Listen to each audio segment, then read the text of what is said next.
राधे राधे, जय श्री श्याम सभी भक्तों को। कैसे हैं आप? प्रभु की कृपा से आप सब अच्छे होंगे और मेरे चैनल श्री श्यामा शाम सखी में आपका स्वागत है। तो ये वीडियो है राधा अष्टमी को लेकर कि राधा अष्टमी कब की है, राधा अष्टमी की तिथि कब आ रही है और कौन से दिन आपको ये व्रत करना है। तो इस वीडियो के माध्यम से आपको बताऊंगी कि राधा अष्टमी आपको कैसे करनी है और किस दिन व्रत रखना है। तो चलते हैं अपनी श्री जी की राधा अष्टमी के बारे में बात करने की। तो जैसे कि आप लोगों को पता है कि भाद्र मास के कृष्ण पक्ष की अष्टमी को जन्माष्टमी मनाई जाती है, ऐसे ही भाद्रपद मास के शुक्ल पक्ष की अष्टमी को राधा अष्टमी मनाई जाती है। तो आप लोगों को ये चीज़ पता है कि कृष्ण जन्माष्टमी के 15 दिन बाद राधा अष्टमी आती है और राधा अष्टमी का व्रत बहुत फलदायी माना गया है। तो चलते हैं, राधा अष्टमी जो अब की बार आ रही है वो है 11 सितंबर की और दिन पड़ रहा है बुधवार।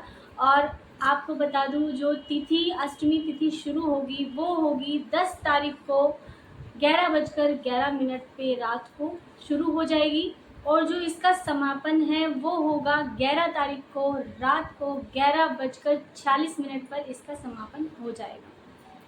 तो आपको व्रत जो करना है वो आपको सप्तमी में करना है, मतलब कि आपको 10 तारीख को शुरू करना है। सुबह से आपको इस व्रत का संकल्प लेना है और इस व्रत को अगले दिन आपको 4 बजे, जब हमारे श्री जी का प्रकट्य उत्सव होगा, मतलब 4 बजे हमारे श्री जी को पंचक स्नान कराया जाएगा और पंचक स्नान कराने के बाद फिर उनको भोग पवाया जाएगा। जो आपको उनका जो प्रिय भोग है वो, आजकल क्या होता है कि किसी का बीपी डाउन होता है, किसी सप्तमी में नहीं रख पा रहे हैं, तो आप अष्टमी की सुबह इस व्रत को करने के बाद आप 12 बजे भी इस व्रत का पालन कर सकते हैं, जब श्री जी का जन्मोत्सव सेलिब्रेट किया जाता है।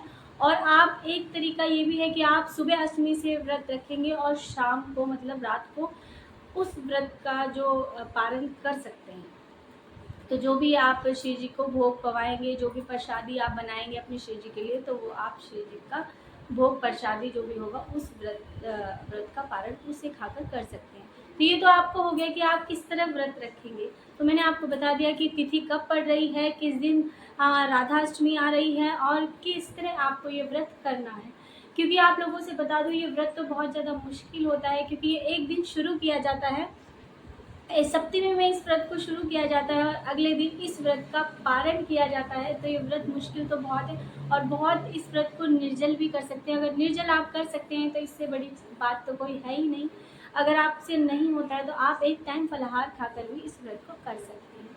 तो अपने अपने संप्रदाय के हिसाब से व्रत किए जाते हैं, तो आप देख लेना, जैसा भी जिस संप्रदाय से आप हों उस तरह से आप ये व्रत कर सकते हैं। तो आप लोगों को बता दूं, हमारे श्री जी का जन्म नहीं हुआ था, हमारे श्री जी प्रकट हुई थी कमल के फूल से। तो आप लोगों को पता होगा कि कृष्ण जन्माष्टमी राधा अष्टमी के बिना अपूर्ण है। जैसे हमारे कृष्ण जी राधा जी के बिना अपूर्ण है, ऐसे ही कृष्ण जन्माष्टमी राधा अष्टमी के बिना अपूर्ण है। तो इस व्रत को आप जरूर से कीजिएगा। आप इस व्रत को करेंगे तो आपकी सभी मनोकामना पूर्ण होगी, क्योंकि ये व्रत बहुत ही ज़्यादा फलदायी माना गया है और इस व्रत को ज़रूर से करना चाहिए, क्योंकि हमारे कृष्ण जन्माष्टमी को करने के बाद ये राधा अष्टमी का व्रत करते हैं, तभी हमारा कृष्ण जन्माष्टमी का व्रत पूर्ण माना जाता है।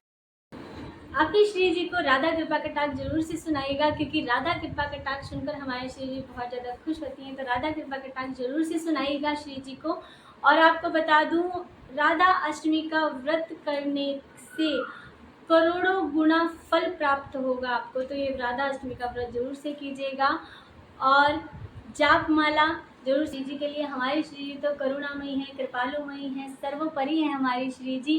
राधा मेरी स्वामिनी, मैं राधिको दास, और जन्म जन्म मोहि दीजियो श्री वृंदावन वास।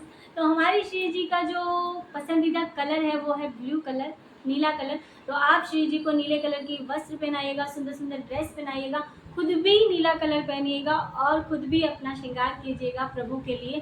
क्योंकि कहते हैं कि प्रभु के लिए श्रृंगार किया तो हमारे प्रभु बहुत खुश होते हैं, क्योंकि भक्त पर वो बहुत खुश होते हैं। हम प्रभु के लिए श्रृंगार कीजिएगा और अपनी श्री जी का भी सुंदर सा श्रृंगार कीजिएगा और धूमधाम से राधा अष्टमी मनाइएगा। जैसे आप जन्माष्टमी धूमधाम से मनाई थी, ऐसे ही राधा अष्टमी भी आप धूमधाम से मनाइएगा। घर को सजाइएगा, खुद भी सजिएगा और श्री जी का भी श्रृंगार कीजिएगा। तो सब लोग बोलते हैं कि हम लड्डू को हमारे पास राधा जी नहीं है, तो राधा जी का विग्रह नहीं है, तो हम कैसे ही सेवा करें राधा अष्टमी पर। तो आप व्रत भी कीजिएगा और सेवा भी कीजिएगा, क्योंकि आपके पास लड्डू गोपाल की सेवा है, तो आप लड्डू गोपाल को राधा जी बनाकर उनकी सेवा कर सकते हैं और सुंदर सुंदर राधा जी का श्रृंगार कीजिएगा अपने लड्डू गोपाल को, और राधा जी का भाव लेकर आप उनका श्रृंगार कर सकते हैं और उनको सुंदर सुंदर राधा जी बना सकते हैं, उनको सखी बना सकते हैं। अगर आपके पास दोनों ही विग्रह हैं, मतलब कि आपके पास राधा जी भी हैं और कृष्ण लड्डू गोपाल भी हैं, तो आप लड्डू गोपाल को उनकी सखी बनाइएगा और श्रृंगार कीजिएगा अपने लड्डू गोपाल का और अपनी राधा जी का, और धूमधाम से ये मनाइएगा। अगर आपको ये वीडियो अच्छी लगे तो प्लीज़ मुझे लाइक शेयर कमेंट जरूर से कीजिएगा। मेरे चैनल को आप सब्सक्राइब कीजिएगा, आप मेरे चैनल पर नए हैं तो, और मेरी बेल आइकन बटन को प्रेस करेंगे तो जो मेरा नोटिफिकेशन है आपको सबसे पहले मिलेगा। जहाँ तक मुझे लगता है मैंने जो भी आपको बताया आपको शायद अच्छा लगा होगा। तो राधे राधे, जय श्री श्याम सभी भक्तों को।